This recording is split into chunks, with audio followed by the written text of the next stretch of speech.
Good evening, everyone. Welcome to the 2018 McSilver Awards.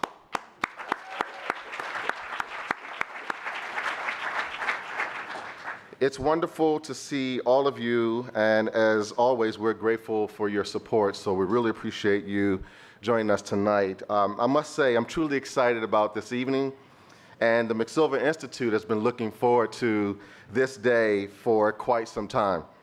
Tonight, we are recognizing 7 extraordinary leaders who are not only vanguards for social justice, but they are in the forefront of powerful cultural and institutional shifts.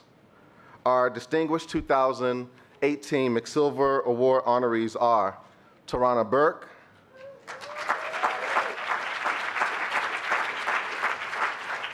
Marley Dias, Erica Ford, Maria Hinojosa, Michael Hurwitz, Anna Deavere Smith, and Reverend Michael A. Walren Jr. Please give them a round of applause. 2018 has been an exciting year for the McSilver Institute, and I want to share a few of those highlights. In commemoration of Martin Luther King Day, we launched a highly acclaimed 14-part podcast series led by our very own Jason Jones, entitled Changing the Narrative About Black Boys and Men, which examined issues of systemic racism and oppression and its devastating consequences for black boys and men, as well as solutions for redefining the narrative. The podcast series features some of the country's top thought leaders, activists, and academics, many of whom are with us this evening. As part of the podcast, we also launched an exciting social media campaign featuring New Yorkers from all walks of life, and we asked them to give a one-word answer to the following: Black boys and men are. The responses we received were powerful, inspiring, and affirming.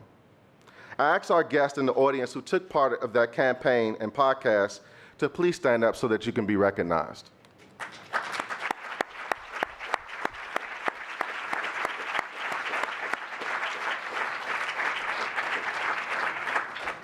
Thank you so much.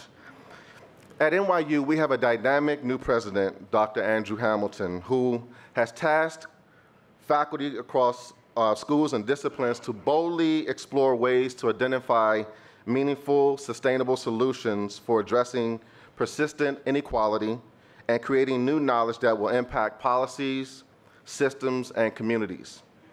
The Strategies to Reduce Inequality initiative, which is housed at McSilver, is also charged with identifying coursework that will empower students with a deep understanding of inequality and how to promote principles of equity and inclusion. Over the past year, McSilver has developed a number of important strategic partnerships that have brought together some of the country's top thought leaders and innovators to advance dialogue and recommendations on issues that acutely impact individuals and families most affected by injustice and structural racism. Together with the think tank New America NYC, we launched a speaker series discussing important matters such as the racial wealth gap and inequality under the Trump administration, which featured former New York City Council Speaker and CEO of Women in Need, Christine Quinn, and Senior Advisor for MoveOn.org and TV commentator, Corinne Jean-Pierre. On June 18th, we will co-host a community forum on the 2020 census, featuring Manhattan Borough President Gail Brewer, Congresswoman Carolyn Maloney, Congressman Adriano Espaillat, and civil rights organizations. I would like to recognize our partner and director of New America NYC, Alana Brotman.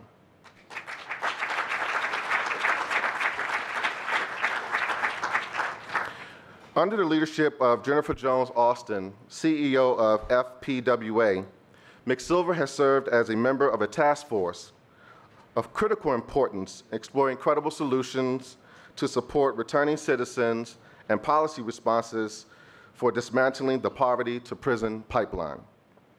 Thank you, Jennifer Jones-Austin, for leading this important effort.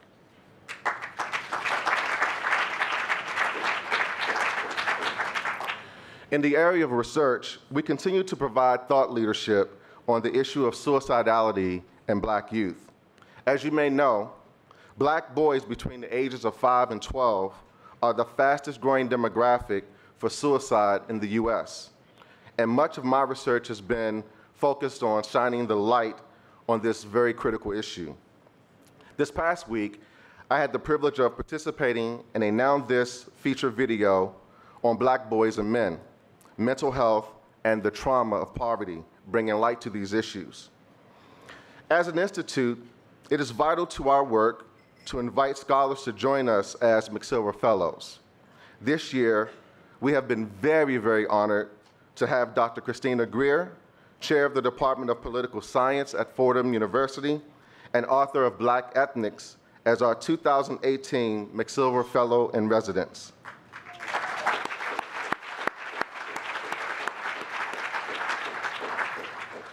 Dr. Greer can be seen most evenings on MSNBC offering commentary on all the political happenings in New York City and Washington, D.C. We're thrilled that Christina is here with us this year. Please give her a big round of applause again.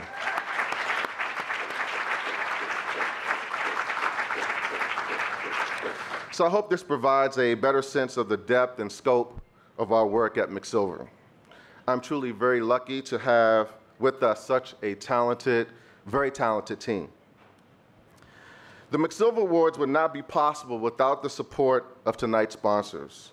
So we are so grateful for your generosity. Thank you.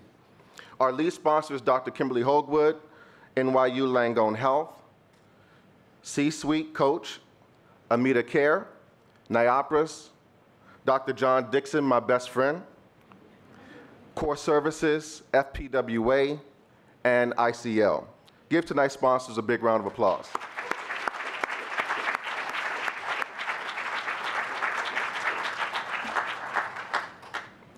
Our first speaker is someone that is very, very special to McSilver, and that is our founder and NYU trustee, Constance Silver. It's funny, at meetings, one of the first questions I'm always asked is, how did you get that name McSilver? The McSilver Institute was founded by Constance McCatherine Silver as a result of a transformational gift to NYU. When thinking of a name, Connie took part of her maiden name, McCatherine, and her last name, Silver. And there you have it, McSilver was born.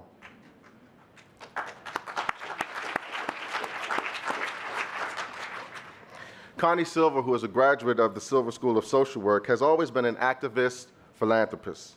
And in creating the McSilver Institute, she had a bold vision to establish a multidisciplinary institute for research and policy housed at the largest private and global university in the world to take on the issue of poverty, injustice, and structural racism head on.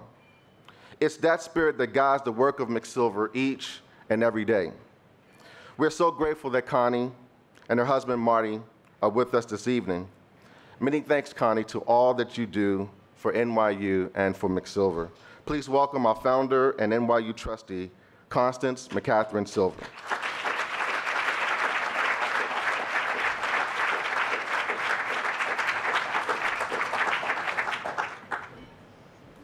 Lovely to be here. I can't tell you how proud, and I look at his wonderful mother, and you did it all. Michael's mother is here in the second row, and again, no Michael without mom and brother. So we're really happy.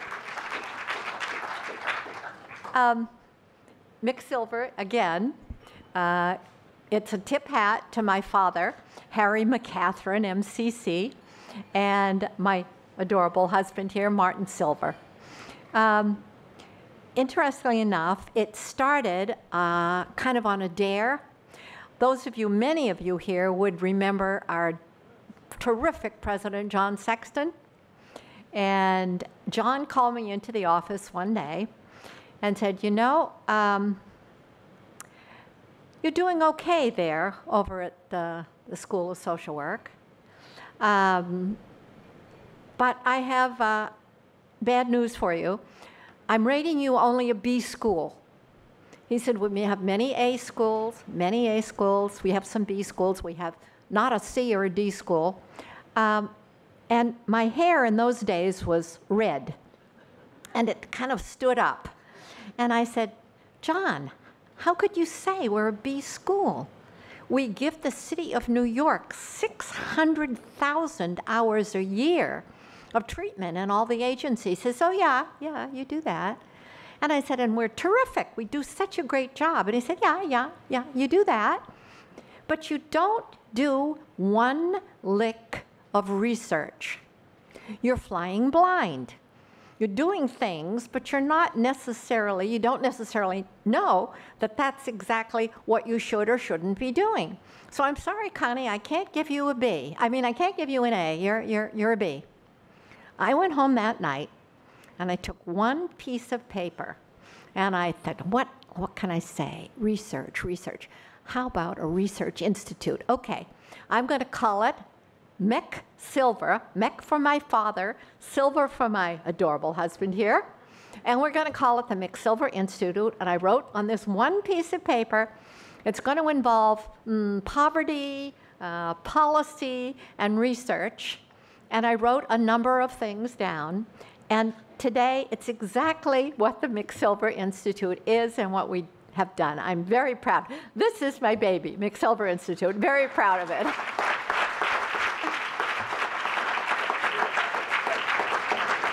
Also, there's another gentleman here I'd like to introduce, and that is Neil Kudamon. Neil is, I tell him, he is our super duper dean. Neil has been with us, how long, Neil? 2 years, maybe? About 10 months. Sorry, it feels like 2 years. You've done such a good job in 10 months. Neil is a wonderful dean. The McSilver Institute, we report to Neil.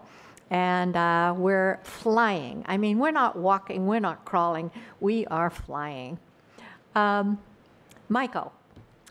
Michael, by the way, just a couple of things you may not know about Michael, other than what a terrific guy he is. You all know that.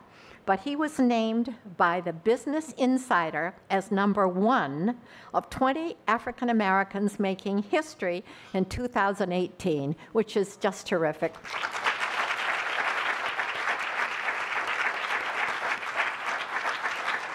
He sits on many boards at NIH, National Institute of Health, SAMHSA. He is also a very well-known scholar in children's mental health and has written, has published. We're very, very lucky to have Michael. I appointed Michael director after we did have a very nice director who left us, and it became apparent that we needed a new, wonderful director. There was no more wonderful person than Michael Lindsay. And again, Michael, we're very, very proud of you. Michael, I think you're going to come back. Where are you? Where are you, Michael? Oh, Michael. He's all right back there. He's always has my back. Always, always. Michael, I'm going to turn this over to you. I want you to tell them McSilver by the numbers. I want you to know the kinds of money we have raised for poverty, policy, and research, what we do with it, the number of researchers we have. We started with one researcher. It initially was me. Then it became Michael. And we have, what? Over 40 staff members and another 50 or 60 students. So we're about 100 strong in research. And you go into McSilver. I invite you all to come one day and see. These phones are hot, hot. Michael.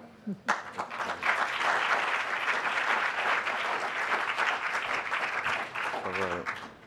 Thank you so much, Connie. So I'm going to introduce Neil Kudamon, who in September, as Connie mentioned, was appointed as our dean at the Silver School of Social Work. Neil came to us from the University of Chicago at the School of Social Service Administration, where he was dean and director of the Beatrice Cummings Mayer Program in Violence Prevention. Dean Goodman currently directs 3 studies examining the effectiveness of strategies to prevent child abuse and neglect. His expertise has been tapped by the U.S. Surgeon General, the Centers for Disease Control and Prevention, and the National Conference of State Legislators. Please welcome Dr. Neil Goodman.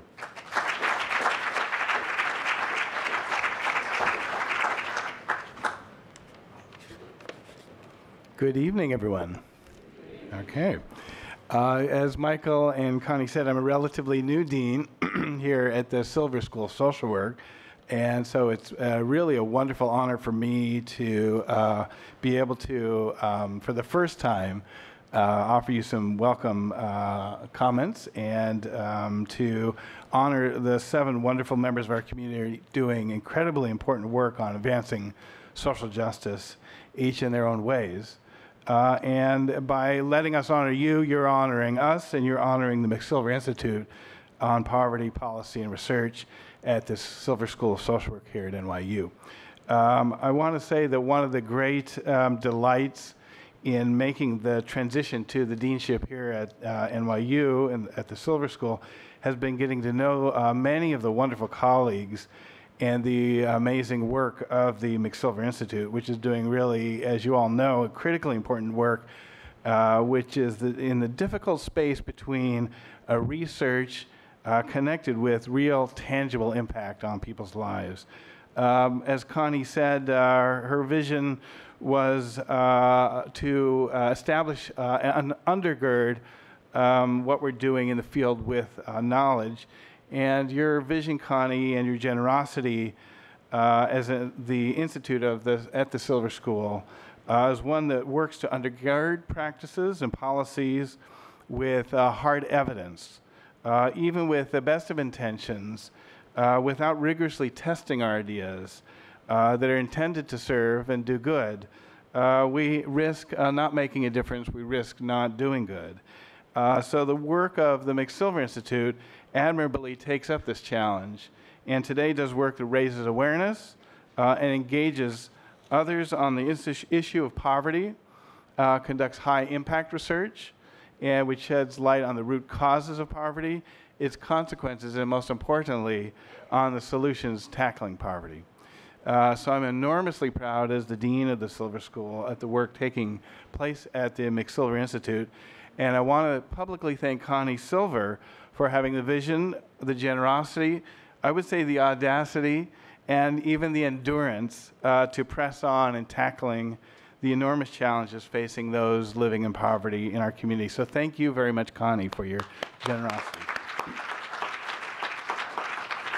I also want to just briefly say I'm enormously proud and honored to be working in partnership with McSilver's inspiring and humble director, Michael Lindsay, whose research and teaching and leadership exemplifies the ways that knowledge and scholarship can transform lives. Michael's an absolutely tireless and sagacious leader for McSilver, and I well understand why President Hamilton here at NYU University readily turned to Michael when he sought to initiate a university-wide commitment and agenda tackling the many facets and challenges of social and economic inequality in our midst. Michael's the right person to help us lead this agenda forward for the university, and he does so mindful of strong collaborations with our many wonderful collaborators in the community. So I would like to also publicly thank and recognize Michael for his exemplary leadership at McSilver, and I look forward to many good years of good collaborative work and shared agenda tackling poverty through our work at both the Silver School and McSilver Institute. Would you please join me in thanking Michael for his wonderful leadership. And finally, I just want to extend my warmest personal congratulations and thanks to all this evening's honorees, and we're delighted that we're coming together this evening on behalf of your wonderful work and the many wonderful things you're doing and engaged ways that you're working to advance social justice around us. And so we look forward to hearing more about and from each of you now. So with that, let me turn the microphone back over to Michael. Thank you.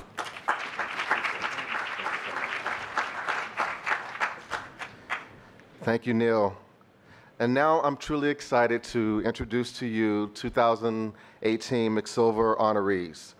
Our first honoree, Marley Dias, is proof positive that you can be a change maker at any age.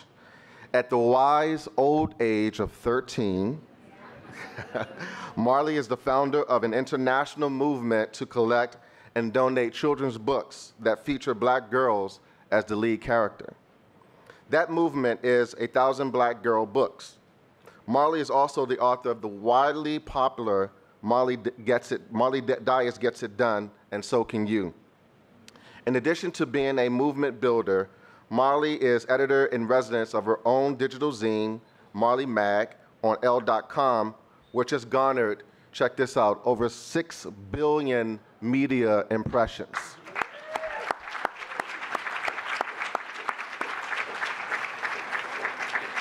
That's right, I said 6 billion. B. Marley has appeared on Ellen, CBS This Morning, The Today Show, and has interviewed the likes of former Secretary of State Hillary Clinton, who often tweets about her, as well as Ava DuVernay.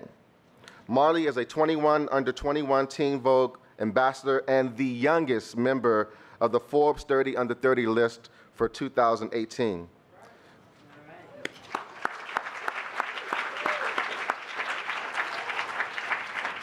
There is so much more I could say about Marley. I will quote a refrain from one of my favorite Alicia Keys songs, which is so appropriate to describe Marley. This girl is on fire. Here's a short video that captures the magic of Marley Dias. So for me, it was reading, but for a lot of kids, it's singing, it's dancing, it's basketball, swimming, painting. And we want to show them that who you are and the place that you come from and the things that are unique to you as a child make you a change maker, and they help you help so many other people. Because no matter what, with my story, because I care so much about reading, I'm able to go out and speak to so many more kids because they connect with my passion. They connect with the fact that I love what I do unconditionally. And I want to show to kids that there is a power in who you are, and that we need to grow that through our community, through social media, through our style, through activism, and through reciprocity and being reciprocal to our community. All right. Please welcome 2018 McSilver honoree, Marley Dias.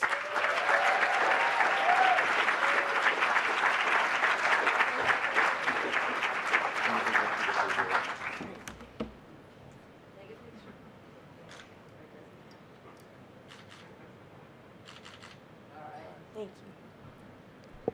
Hi, everybody. I'm Marley. Thank you so much for this great award. I'm grateful to the McSilver Institute and to NYU for honoring my work and considering me a vanguard for social justice. Just so everybody knows, I'm wearing heels today, so I'm really tall. I'm like looking down, but I'm trying my best. So for those of you who don't know me, I'm Marley Dias, and I'm interested in creating new knowledge about the roots and causes of inequities. My work focuses on equity and inclusion, particularly in children's books and with educational systems. I work each day to create spaces for Black girls' stories to be heard, understood, and shared, because I believe that all of us need to see ourselves. When we see ourselves in books, it increases the chance that we will read. I started my #1000 Black Girl Books campaign because of the intentional exclusion of Black girl stories from assigned readings in schools. The same amount of energy it took to exclude us, I'm giving back to make sure we are included. I do this work, thank you. And I do this work because I believe that Black girls' stories, like Black girls' lives, matter. And they matter every single day. Not including our stories is unjust. I believe that if we make space for Black girls, it will open up the gates and doors for others. I'm a champion for Black girls because, you know, I am a Black girl. But my work is about all of us. In the same way that we know we must all work together to reduce ignorance and increase equity, we all must be champions for Black girls. When Black girls succeed, we all succeed. And I mean, that's the truth. I wrote that in my notes, but I could say that off the top of my head, where that's the truth. Being honored here tonight means a lot to me because both of my parents, my mom's here today, and my brother, actual brother, my mom's assistant, Kent, who is a TA, so he's great, by the way. But my parents were born poor, and today they work to increase economic and social opportunities for others. My mom's life is devoted to increasing well-being of women and girls, and my dad works to build supermarkets and food deserts for Wakeford. Though I don't say it all the time, my work is about serving people like my family. I believe we must all be champions for those with fewer and worse opportunities, and that means we must focus on girls. Girls and women are often ones with fewer chances to succeed, to be healthy, or to be themselves. And too often, Black girls are the ones who are forgotten. I want to make sure that we are remembered and celebrated. However, we cannot achieve economic freedom without freedoms of our minds and our spirits. With the help of my family, friends, and with you all, I have achieved great things. What I love about the name Vanguard is that it means the whole, and I'm at the forefront of this issue, but I'm not the magical exception. I'm one of several girls who are learning how to use our skills and talents to make a difference in the world. I can be the norm if we invest in girls, if we put our time, our energy, our love, and our resources into growing girls and developing them. With support, lots of love and resources, I'm happy, and I can speak my mind and change the world.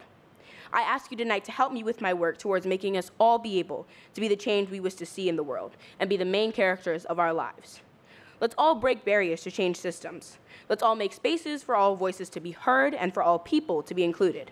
Let's all make the effort to change what we want to see in the world. If I, Marley Dias, 13 years old, can get it done, then so can you. Thank you again. Good night.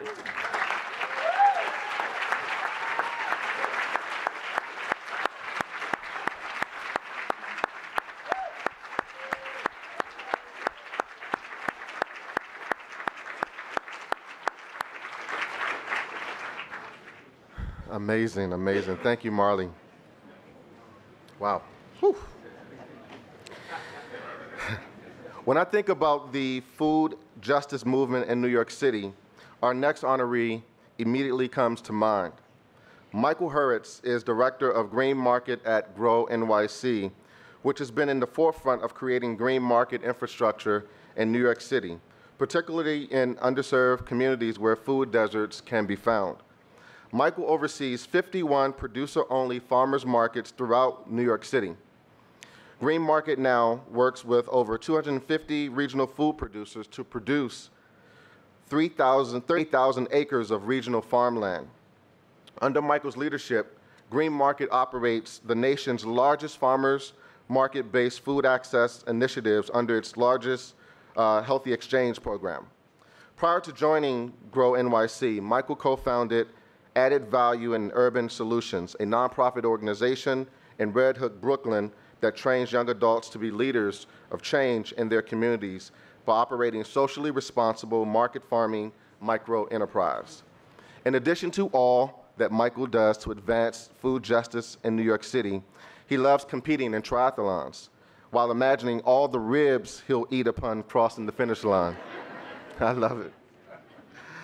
Michael has infused his passion for social justice and access throughout all of his work at GrowNYC, and we are grateful for his leadership. The following video, filmed right here at the Union Square Greenmarket, provides some insights about Michael and his important work. In New York State, we lose one farm every 3 days to the forces of development, and we really are here to ensure that those farmers can have viable businesses by selling directly to New York City consumers. And the other part of our mission is just that, is to make sure that all New Yorkers have equitable access to the healthiest, freshest, regionally produced foods. Basically, the people who are producing our food, whether it's the farmers themselves, it's the farm workers, they are the most undervalued profession that exists. And much of that is actually premised upon race. What we're trying to do is change that dynamic and change that equation and really begin with a premise that those who are producing the food, from the individuals to the land, those are the most valuable resources in our food system. Please welcome McSilver honoree Michael Hurwitz.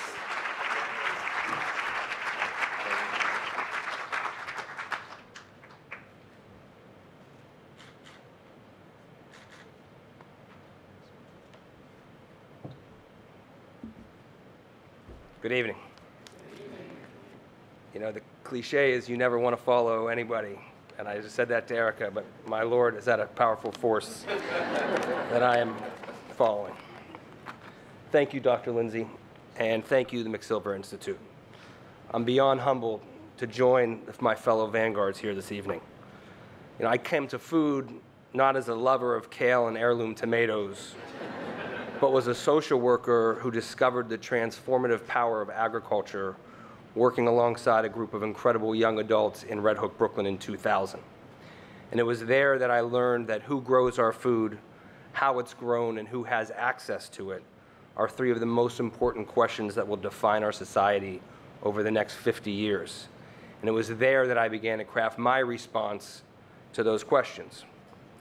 Since then, I've committed myself to building a more equitable food system that functions for the benefit of the people who grow our food, recognizing that they are more than interchangeable parts along a supply chain, and working on behalf of the communities that support these farmers.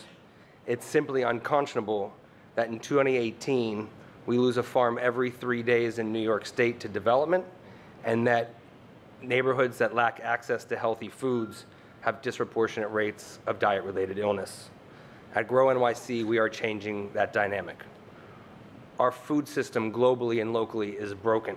It's based on an extractive model that does not value the people who are involved in that system. But your food dollars are powerful, right? The ones that you spend at our market keep 250 farmers and 40,000 acres in production. Our 51 markets located throughout the diversity of this city transform open spaces into vibrant centers of community activity, where neighbors from all backgrounds catch up on the week, share recipes with strangers, and you can drop off your food scraps and your textile collections, and where over 6,000 youth every year learn that food comes from farms and not from grocery stores. We operate the most robust farmers market food access program in the country, and for the past 18 years have been helping farmers that were born in other countries adapt their skills to the Northeast and build successful farm businesses right here. Our 13 youth-run farm stands provide meaningful employment opportunities for local youth and truly flip the script on the phrase kids these days, right? Because many of these young men and women are the sole source of fresh fruits and vegetables in their communities and are nutrition educators and leaders. Our Fresh Food Box program, which is a cooperative community model, was born out of a partnership with the ever-fierce Rose Pierre Louis and our veggie van.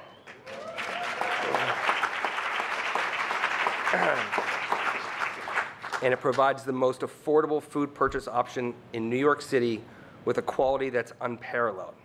And because we break down pallets and not individual cases, the same food that gets delivered to Gramercy Tavern also stocks the shelves in Brownsville, feeds seniors at the Lenox Hill Senior Center, and is delivered to Head Start programs throughout the city.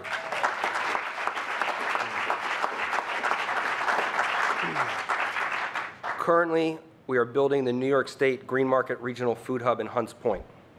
This hub is a model of social enterprise that is being built simply to answer the three questions that I learned about in Red Hook: to increase farmer viability, to promote biodiversity, and to ensure that food is distributed equitably throughout New York City.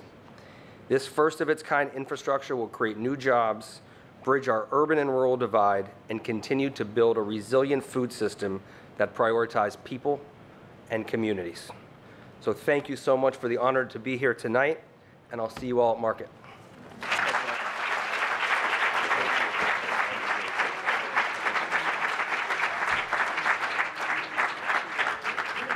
Thank you, Michael. Our next honoree, Erica Ford, CEO and founder of Life Camp, is one of the most remarkable leaders this city has ever seen. Erica Ford is one of the most diligent, hardworking activists of our generation. An internationally recognized and widely respected peacemaker, Erica Ford has been at the forefront of reducing youth and community violence in New York City and beyond for over 30 years.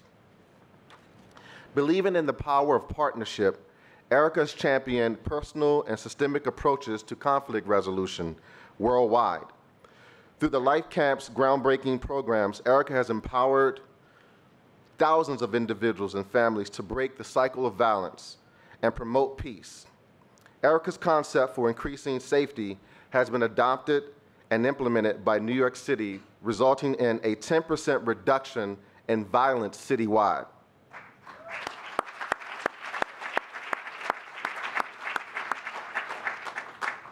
Through the years, Erica's dedication to reducing violence among New Yorkers has garnered countless awards, accolades, and praise. The following video truly captures the essence of Erica Ford. The role of people who are not necessarily in the police force, but people who have dedicated their lives to change, people who are there before 911 calls are made, people who are not wearing bulletproof vests or have even a relief squad that comes in at the second shift or the third shift, but who work 24 hours a day and are out there on the front line, boots on the ground, helping to take guns out of young people's lives, helping to stop not only a mass shooting, but a mass shooting where you're wearing the mask that hides the pain that you've been victims of trauma for so many years and don't know how to heal. Please welcome Erica Ford.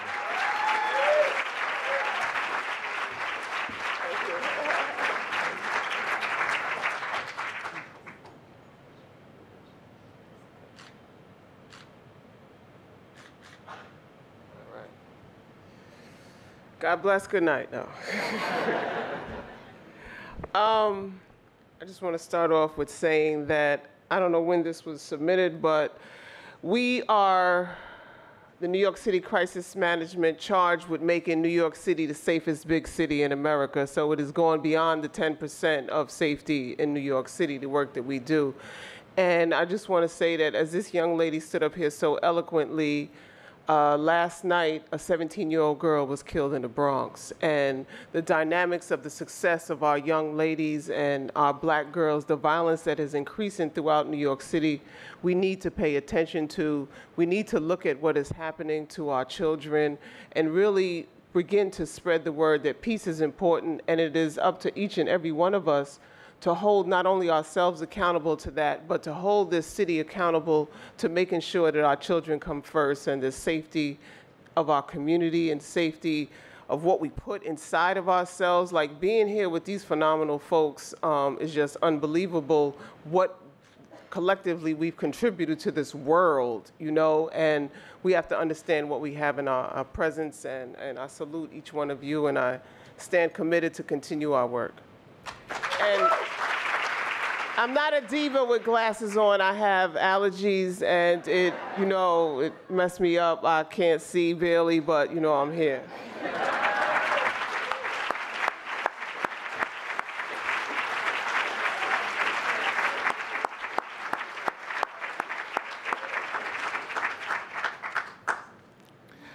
Journalist, anchor, executive producer, talk show host, and mentor. These are a few of the titles our next honoree, Maria Hinojosa, holds. In my view, Maria is the embodiment of the phrase, build it and they will come. As a reporter who was the first Latina in many newsrooms, Maria Hinojosa dreamt of a space where she could create independent multimedia journalism that explores and gives a critical voice to the diverse American experience. To that end, Maria created the Futuro Media Group, an independent nonprofit organization based in Harlem with the mission to create multimedia content for and about the new American mainstream in service of empowering people to navigate the complexities of an increasingly diverse and connected world. Maria is the anchor and executive producer of the Peabody Award-winning show, Latino USA, distributed by NPR, as well as the PBS show, America by the Numbers. She has a new political podcast, and she is host of the Maria Hinojosa One-on-One. Maria is also the author of two best-selling books. Maria is a 4-time Emmy Award winner, a 2-time recipient of the Robert F. Kennedy Award, and the recipient of the prestigious Edward R. Murrow Award. One of the reasons why we love Maria is that she always tells it like it is. In today's 24-hour news cycle, the one thing we can count on is that Maria Hinojosa is a truth teller who will always bring to the airwaves honesty, credibility, and integrity, which for many journalists has been lost. Witness the brilliance of Maria Hinojosa in the following video. And so I grew up with this heightened awareness of people amongst us who do not have. And I really appreciate institutions, organizations, and human beings who are able to look beyond their privilege to understand that actually at our core, most people just want the same thing. And one of those basic things is to be able to survive, make a living, pay your bills, put food in your belly, feed your kids, go to school. And the fact that some of us are so poor that any of that becomes a challenge, frankly, is an assault on our democracy. Please welcome to the stage McSilver honoree Maria Hinojosa.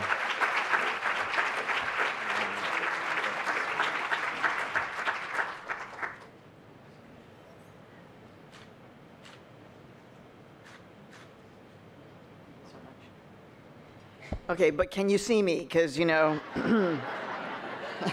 I'm the shortest recipient tonight, and I'm wearing my 5-inch heels, so okay, you can see me. All right. You made it. So glad. All right.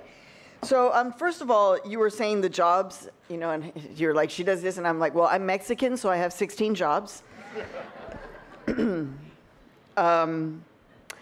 also want to say thank you to the McSilver Institute for having me here with this extraordinary group of honorees. Seriously, the power here is kind of amazing. And apart from meeting Marley, who's going to run for office and lead us all, right? So, Marley, when that time comes, you're going to remember what just happened in that little room that you and I were in. Right. I was teaching Marley how to walk in high heels. So I just want that known. That's what happened before we got it. Actually, to meet Connie, wow. I just said, where do you live? She goes, all over. I was like, I have to go out, and I need to sit and talk with you. I'm sorry, I'm going to say this.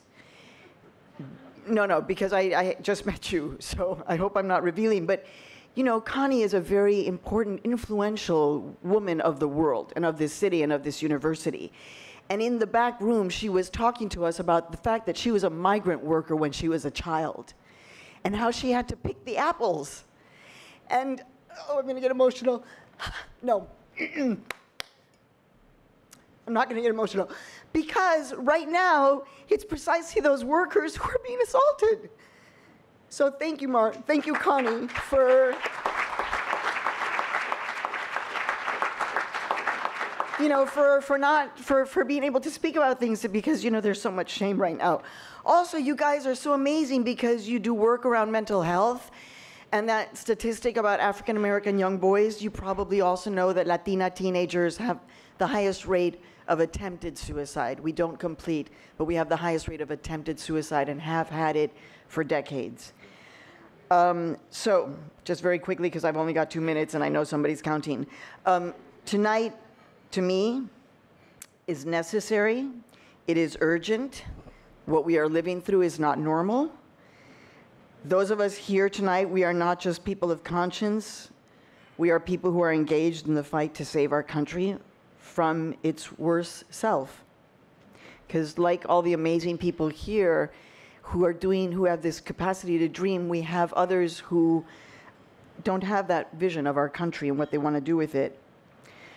Now, part of that, part of the moment that we're living through, this challenge, was actually in part created by a mainstream media that right now is less diverse than it was before 9/11. I know. There's less diversity in mainstream newsrooms than there was before 9/11.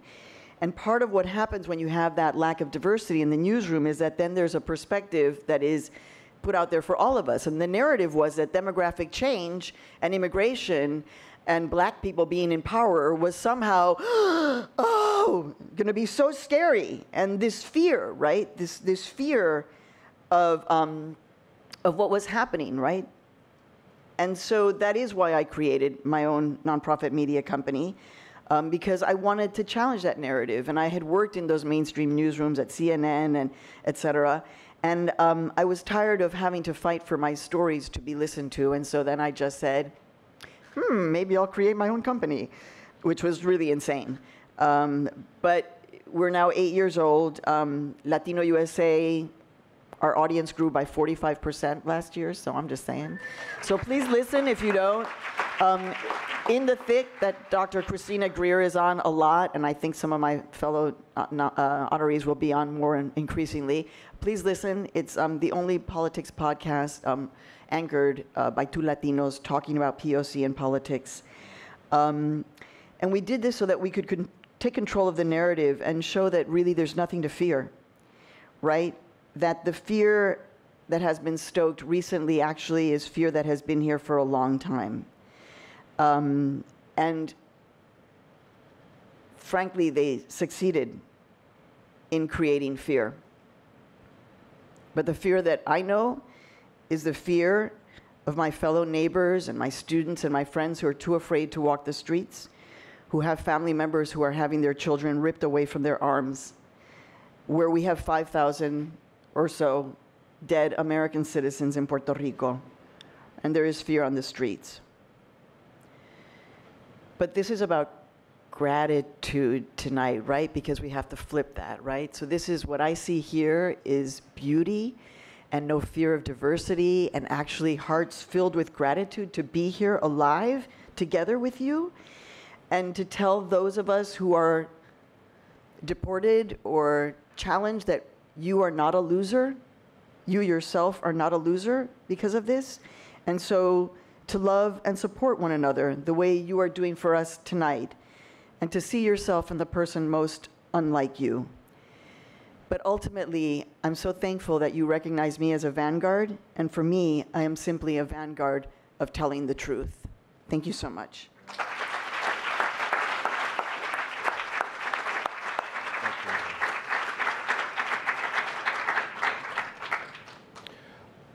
Our next honoree is Reverend Michael A. Walren, one of the most transformative and inspirational leaders in this country. Pastor Mike, as he is affectionately known, is the senior pastor of First Corinthian Baptist Church, FCBC, in Harlem. Pastor Mike, who quite often is held as the most prolific and sought-after teachers and preachers in the country, is considered a visionary, a cultural architect, and a game changer by his peers. Most notably, 2 years ago, Pastor Mike opened the Hope Center, the first faith-based mental health facility. The Hope Center is guided by the vision to effectively support the vast mental health needs of the community and seeks to minimize stigma that exists in many communities of color when seeking mental health services.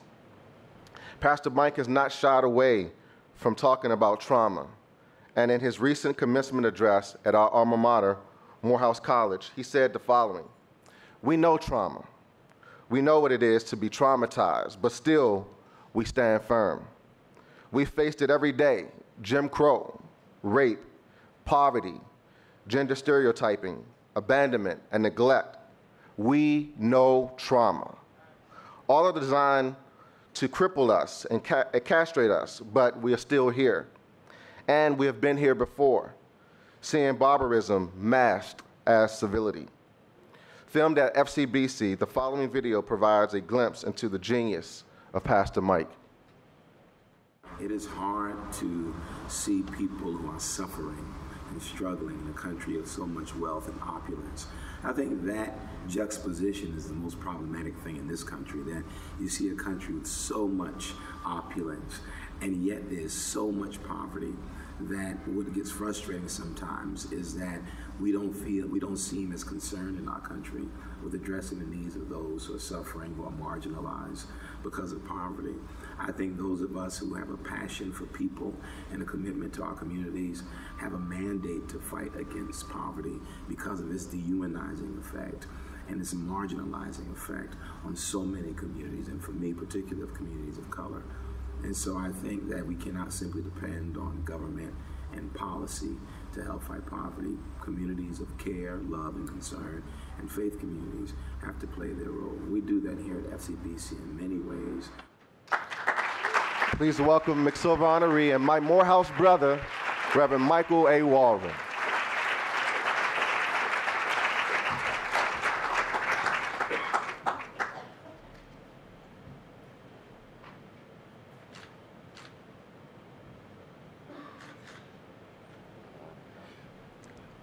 Good evening.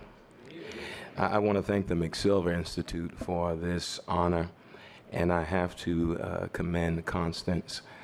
When you were looking for someone to lead the McSilver Institute, it is only logical that you found a Morehouse man to do that, and so we are grateful for that. I also want to thank the presence of my lovely, gorgeous, and beautiful wife, Dr. Lakeisha Walden, who's here. This year marks 25 years we've been married, and so we are grateful for that. And I also want to thank some of the members of FCBC who are here, and all the members of the First Corinthian Baptist Church who have, in many ways, loved me back to wholeness. And so I'm grateful for that place and for what it has meant to me. They told me I had 2 minutes, and every preacher knows that 2 minutes is enough time for a 15-minute sermon.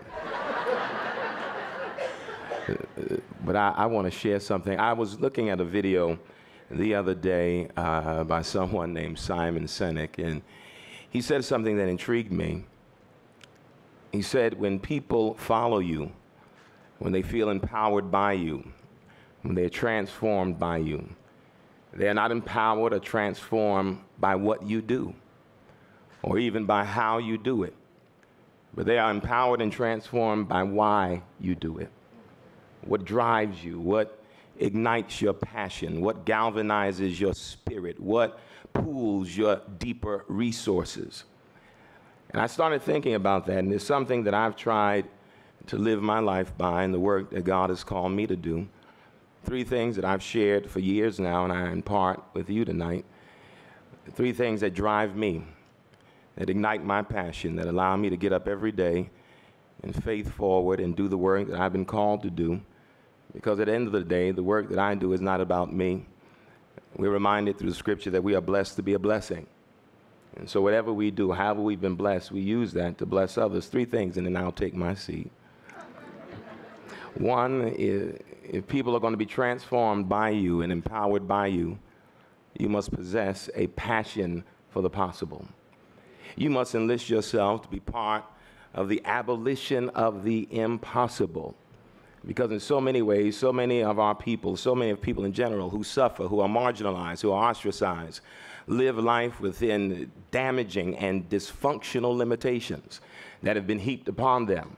And in many ways, you can participate in their transformation by helping them gravitate even deeper towards possibility. But you cannot be an agent of possibility if you are a co-worker of pessimism. And so in many ways, you have to have a passion for the possible. That's the first thing.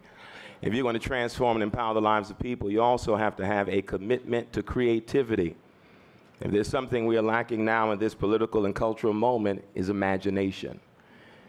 Every day we see signs of political turmoil and upheaval, and every day almost we are bombarded by the reckless rantings of a pathological narcissist who occupies the White House.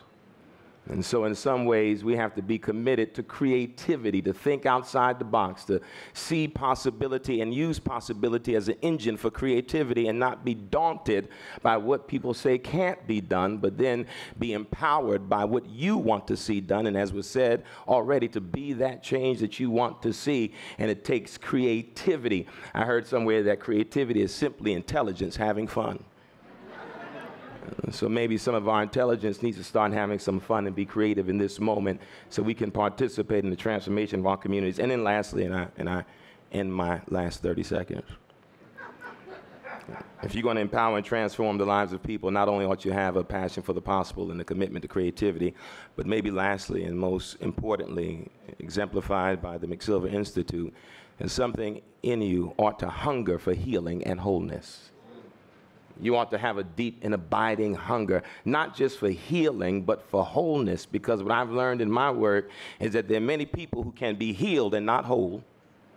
And so we ought to want to see this wounded moment, this fractured country, whole again, not feasting on a diet of dysfunction and mean-spiritedness, but whole, where we transcend the stifling boundaries that minimize our humanity every day, whole again. And that is the work we're called to do if we're going to be agents of change and transformation, a passion for the possible, a commitment to creativity, and a hunger for healing. And lastly, don't take everything that has been given to you and waste it. And I close with this I learned at Morehouse, Mike, a long time ago, a poem from the late, great Howard Thurman. He said, I'm tired of sailing my little boat far inside the harbor bar. I want to go out where the big ships float, out on the deep where the great ones are. And should my frail craft prove too slight for waves that sweep those billows o'er, I'd rather go down in a stirring fight than drowse to death by the sheltered shores.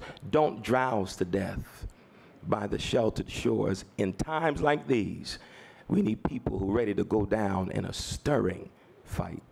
Thank you again.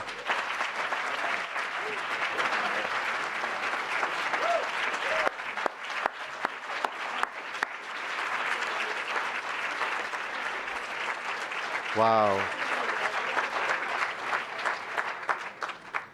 They taught us that at Morehouse. I love it, Mike. I love it. I'm truly honored, beyond words, to introduce our next honoree, Tarana Burke, the founder of the Me Too movement.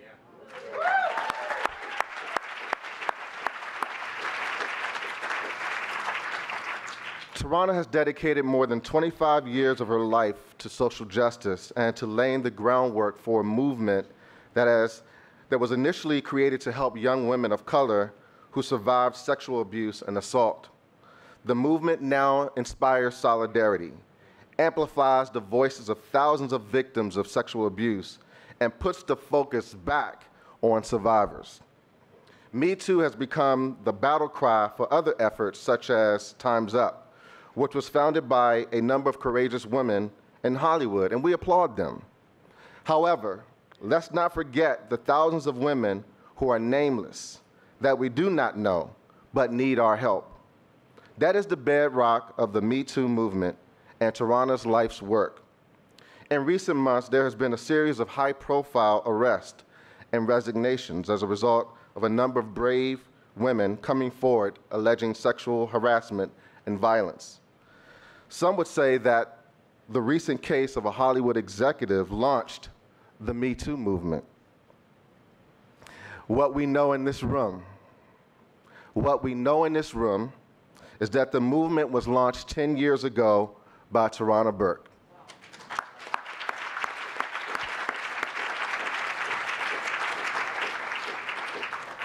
Here is a short video interview with the phenomenal woman, Tarana Burke.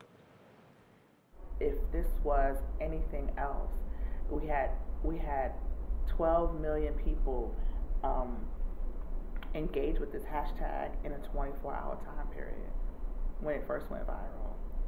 If we had 12 million people who suddenly woke up tomorrow and had some infectious disease, the whole world would stop. The whole world would pay attention.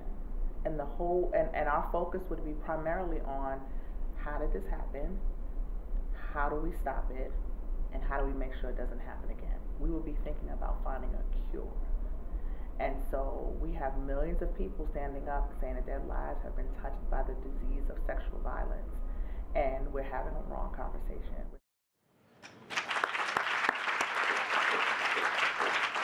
Please welcome Tirana Burke.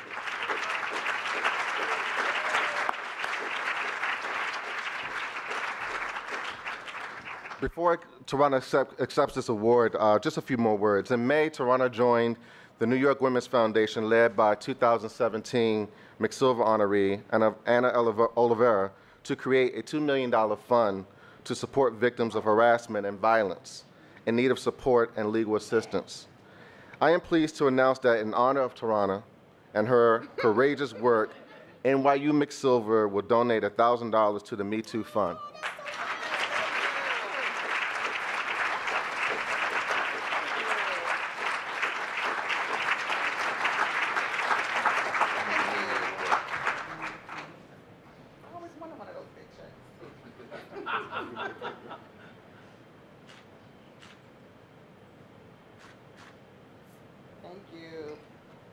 Well, that's a nice surprise.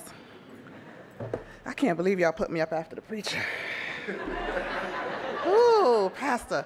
I believe I've been, one of your members has been trying to recruit me to your church for about the last 2 or 3 months, and now I said, this must be God saying, go on and get your butt up on Sunday and walk them a couple of blocks down to your church, so I'm coming to see you. Thank you so much. I am really, really grateful to be here, and I mean that because a couple of weeks ago, I did my first commencement speech. It's a big deal, right?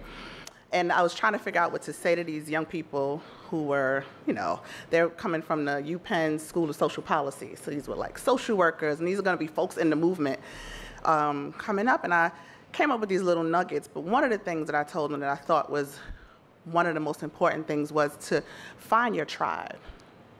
Like, this work is hard. This is not, one of the things that will happen in moments like this is that we find one person and they're like, Tarana Burke has the answers. Look, Me Too movement, right? And then our egos allow us to take up all the space in the room. And then everything becomes about the Me Too movement and not the 50 years before that and the thousands of women and men and people who have been doing this work before me on whose shoulders I stand. And those are my tribe. And having an award that is something that deals with social justice, even in the title, is so, I feel so grateful for that, because starting to do this work, I had dedicated my life to social justice years ago, when I was 14 years old. I remember, I don't know if you remember Erica, the OG, we were doing the Million Youth March back in like 98, right? We've been on the ground a long, long time. But part of the issue that I found as somebody who was committed to this work was that I couldn't find folks who could take the issue of sexual violence seriously enough to elevate it to a social justice issue. And what I kept saying to my comrades and these folks who I'm on the ground with, we can't just keep responding to police violence and economic violence and political violence and see this violence happening in our community. If I tell you that I have 100 girls in my program and 50 of them have been touched by sexual violence, and every one of those 50 lives in this community, then we have a community problem. That's what a social justice problem looks like. And so I'm so excited that it's finally being acknowledged, not just as an individual problem, but as a community problem. And it's a community problem that we can solve. It's a community problem that is not so far removed. A year ago, we couldn't even have a national conversation about sexual violence. And look at us now. And so I was listening to your sermon, taking notes, because that's what I do when there's a good word in the room. And a couple of things occurred to me when you were talking. That part about we know trauma was resonating with me, because in the work that I did with Black and brown girls, primarily for most of my career, with Black and brown women for most of my career, I've seen so much trauma. And the thing that was missing in our community was we can identify the trauma, right? Because we see it all around us. We live in it, we touch it, we see it, we think about it all the time, but nobody was speaking healing into our community. Because as much as we know trauma, we also know joy. we know joy. There is a way in which we go about, we've been socialized to think about, particularly people who are marginalized, to think that we have to go somewhere else to find joy and to find healing. And our work was about the reality that we know joy. We have to find it, identify it, curate it in our own communities and in our own lives, because that's where the healing is coming from. The idea of Me Too was about digging into the wellspring that is you. I am my own body of experience. This experience doesn't define me 100%, but it's real. It's here, and since it's here, I'm gonna dig into it and use it to the benefit of other people. Forget about all the stuff you see on TV. Forget about all of these other things that we've had, this narrative that we have, this overarching thing about what the Me Too movement is, about taking down powerful men, about folks in Hollywood, about all the rest of that. It is at its core about an exchange of empathy between two people. It is about the power that I have because I survived. It's so interesting to me that we always engage survivors. I feel emotional because I really was touched by what you said, but it's so amazing to me that we engage people who survive sexual violence from a place of pity all the time. Like when you think about it, when people talk to them, like, what do you need? How are you doing? And those things are good. We need to know that. You need to talk to people and figure out what they need, but we don't need pity. We don't need pity. Pity is not healing. And I'm gonna tell you something. If you can stand up after you have faced something as hard as sexual violence, if you can stand up after you have had to go through something as hard as losing the ability to make decisions about your own body, you can't tell me that you don't have power. There's power in survival. And so we don't need to be engaged from a place of pity. People need to understand that survivors have power. And this movement and this moment is about us connecting with each other and also connecting with each other to show the world the kind of power that we have. We have answers. We need help, we need allies, we need advocates, but we don't need pity. This is a movement of people. It's not a woman's movement, it's a survivor's movement.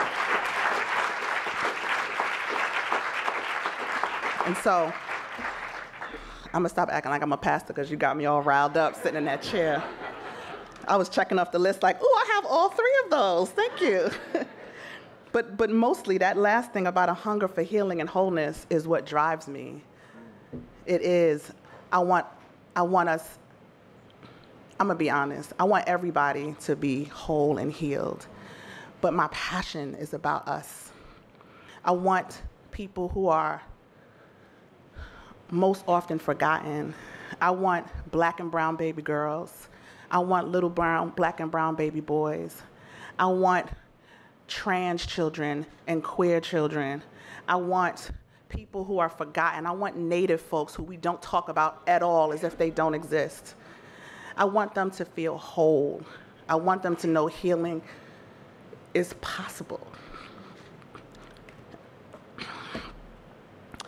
And I want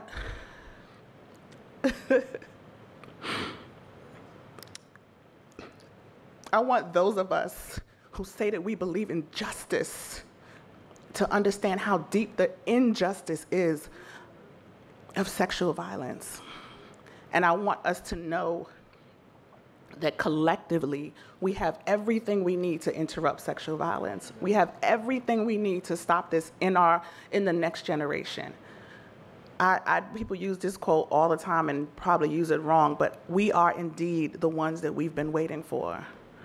And so I am hoping that people don't just keep talking about Tarana Burke as an individual, and that when you see my name and you hear the Me Too movement, you think of it as a beacon for what's possible for us in this work.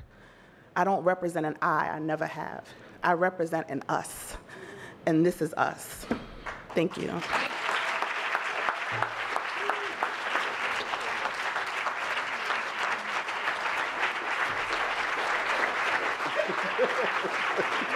Okay.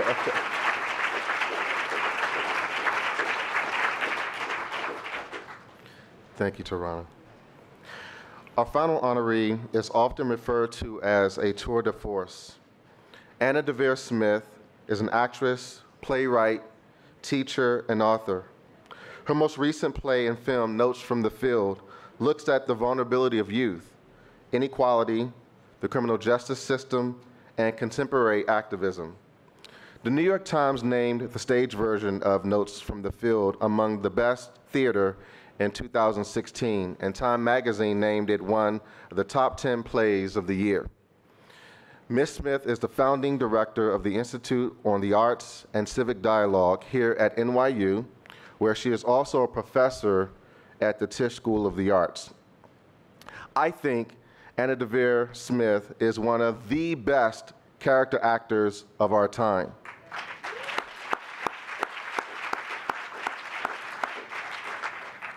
Think about Anna's character's portrayals. Gloria on Showtime's Nurse Jackie, Alicia on ABC's Blackish, and as a national security advisor on NBC's The West Wing.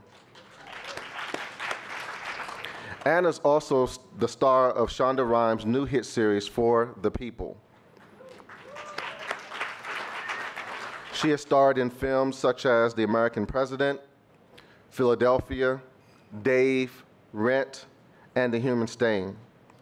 For her body of work, Anna Deavere Smith was awarded by President Obama with the National Endowment for the Humanities Medal.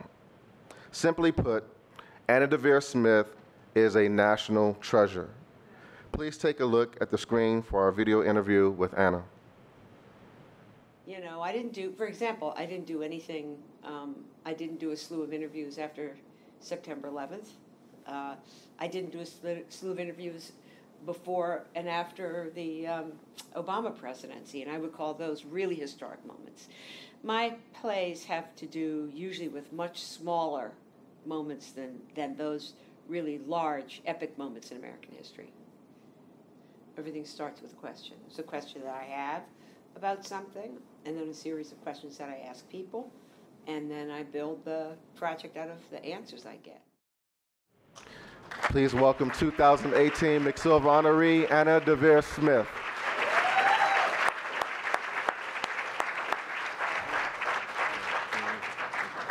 Well, when I got the word that President Hamilton was interested in engaging us across the university in an interdisciplinary way around poverty, I immediately reached out across from the Tisch School of the Arts to you.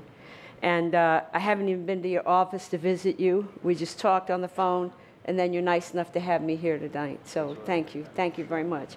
And from what we're seeing here, you're not only a great leader and a Morehouse man, you're a curator.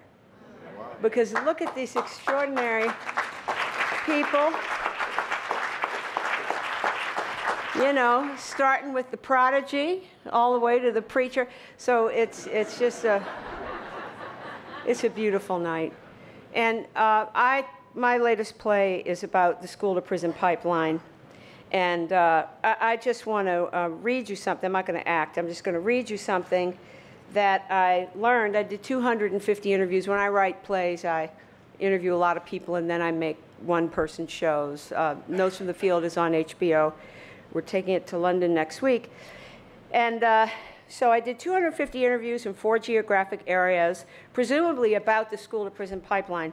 And I learned many, many things. And I just want you to meet this one person who's a judge in Philadelphia.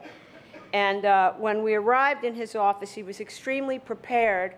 And he took out a folder, and he had 3 photographs that he wanted to show us. And one was of a young man. It was a person he had recently sentenced. And one was a picture of him when he was like 5 years old, this innocent individual. And then it goes all the way up through his life until what he looked like by the time he was sentenced. And you just see this innocence get taken away and taken away and taken away and taken away. And I want to share with you some of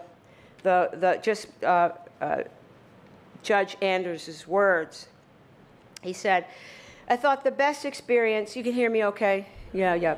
I thought the best experience would be to show you just look at the first page. So she shows the picture of the young boy. This is a young man that I sentenced a few years ago. And he's, you know, kind of sweet looking, perhaps a little scared boy. You have to imagine this because I can't show the real pictures. Not allowed. Little scared boy. You turn the next, now I think he's 13 in this page. The Reverend's talk about your imagination, you gotta use it now. 13 in this page. Turn the next page, he's 15, a little older now. And if you take and flip through a couple of these pages, you'll see where he ends up at age 20. I want y'all to just imagine that. At age 20. And before sentencing, this is part of the sentencing memorandum that the district attorney's office provided me. I can't tell you how profoundly it impacted me. This is a judge talking. How did this happen to our child? It's still impacting me. It's a kid that will never leave my conscience. He's still incarcerated. He grew up in the system. For a child in the youth system, he actually did quite well under juvenile supervision. And sometime around the age of 18, things went completely off the track.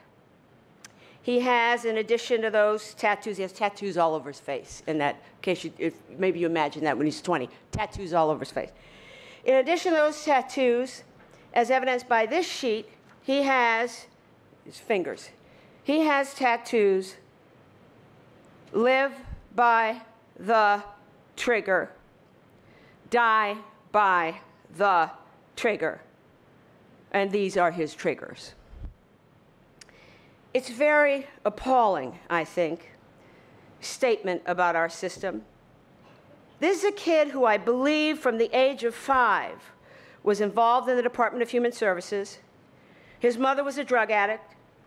And if you can imagine all the judges that he saw over a period of time from when he's 5 to the age of 20. And what I said to him during the sentencing was, I said, the systems failed you. We as a society failed you. At some point, you know, we didn't meet our responsibility to provide you with a safe environment, an education, all the things that you need. We failed you. But at a certain point, when you turn 16, 17, 18, 19, or 20, you failed society because you went out and committed crimes which you've pled guilty to. You possessed a gun illegally, burglarized a home, and I'll sentence you for those. But I didn't want to sentence him without some recognition that, in my view, I think society failed him. And I think that meant a lot to him. And at that point, this judge burst out crying in front of us. And so what my experience trekking on the school-to-prison pipeline has taught me is it's absolutely unfair to call it the school-to-prison pipeline. It is, as you have said earlier today, a poverty-to-prison pipeline. And if we want schools to be the intervention that we thought they could be, say back during Brown versus Board of Ed, then we're going to have to reconceive of what they are. They're going to have to be centers where people can come, not just for learning, but for mental health, for feeding, for all of the things, anti-violence work, all the things we have talked about right here, for learning the story and their stories. And you know, this to me is what's particularly inspiring and exciting about the McSilver Institute at this moment in our history. And Dr. Silver, you're absolutely right. We need research. The systems are broken. We need research. We need new ideas. And I want to thank you for even thinking to include a character actress in the midst of everything you're doing. Thank you.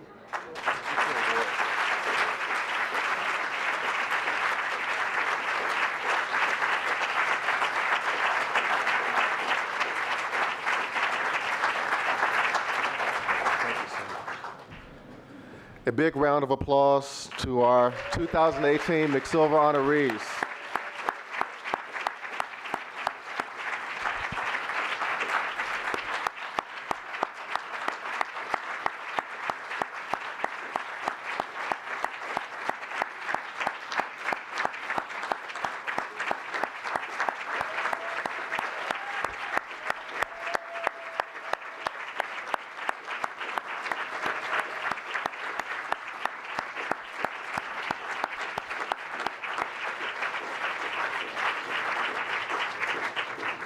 Thank you. Wow, this has been a powerful moment. Before ending the program, I would like to acknowledge the following people who have joined us this evening. Some of our special guests in the audience include Manhattan Borough President Gail Brewer, New York City Council Member Carlina Rivera,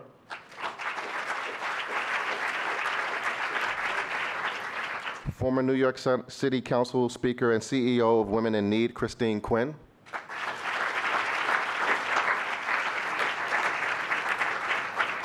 Pauline Toole, Commissioner of the New York City Department of Records and Information Services, Dr. Gary Belkin, Executive Deputy Commissioner, New York City Department of Health and Mental Hygiene,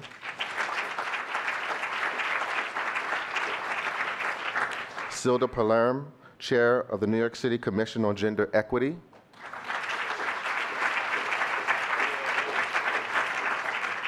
Joshua Lau, Director of Youth Development at the Office of Safety and Youth Development for the New York City Department of Education,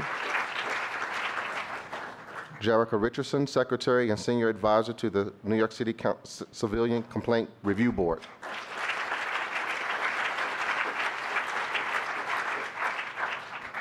Woody Pascal, Deputy Commissioner, New York State Department of Homes and Community Renewal,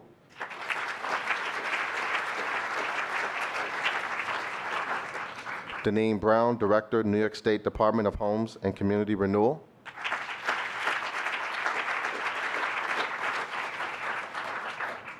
Kathleen McCadden, Assistant Director, Intergovernmental Affairs, New York State Department of Homes and Community Renewal, Ellen Shaw, NYU Senior Presidential Fellow and Professor of Health Policy and Management at the Wagner School, Dr. Lynn Brown, NYU Senior Vice President for University Relations and Public Affairs, James Hendon, Director of the NYU Veterans Future Lab,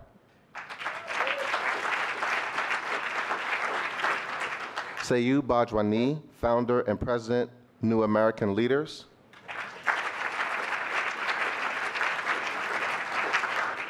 Jean Mulgrave, Executive Vice President, Capilino and Company,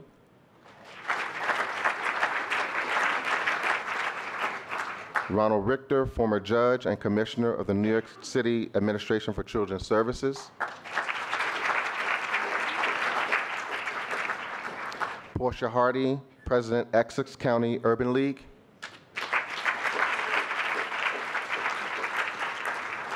Gabriel Brown, Director of Diversity and Inclusion, New York City Bar,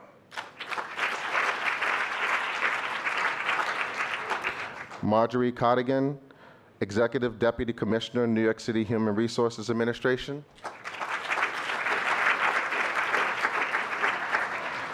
Leah Hill, Associate Dean, Fordham University School of Law. We also have a number of judges with us this evening. New York State Acting Supreme Court Justice Tondra Dawson,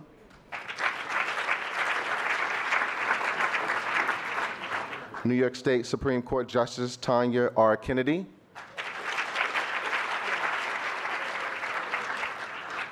New York State Acting Supreme Court Justice Alvin Yearwood,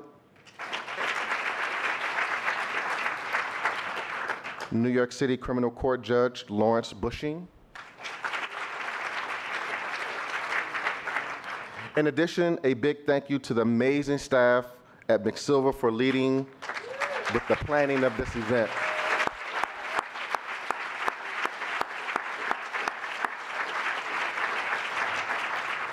Our communications team, Stephanie Velarde, Miles Martin, our executive team, Frederica Steins, Amu Kowolik, Dr. Andy Cleek, and Rosemont Pierre-Louis.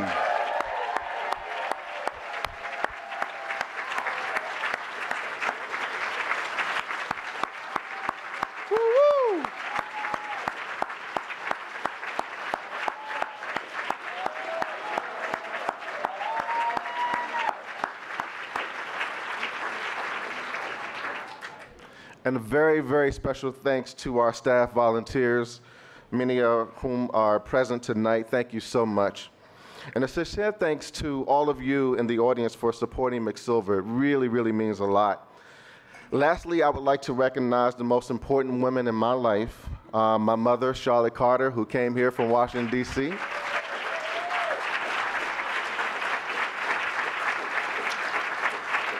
I'm also happy that my brother David is here with us from Washington, D.C. as well.